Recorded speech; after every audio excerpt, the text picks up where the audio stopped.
Assalamualaikum warahmatullahi wabarakatuh. Sampurasun patepang deui sareng simkuring Edwin Gunawan kelas 11 IPS 1. Ayeuna abdi bade ngadugikeun warta tentang banjir di Bala Endah.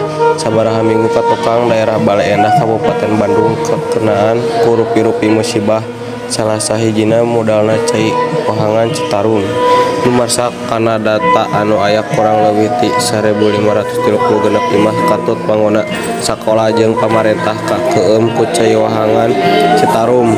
Panyebab modalna cai Wahangan teh sabab gedena cai hujan jeung lobana runtah anu ngahalangan kocoran anu ngabularkarkeun cai jadi ngayembeng. Pamarentah daerah geus ngadata korban jiwa ka sabaraha tempat sabab dumarsa kana hasil laporan ti warga masyarakat teu saeutik aya korban jiwa anu kabawa banjir.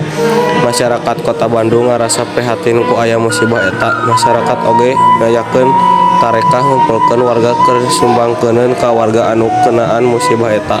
Sakitu wae warta anu tiasa simkuring dugikeun. Assalamualaikum warahmatullahi wabarakatuh.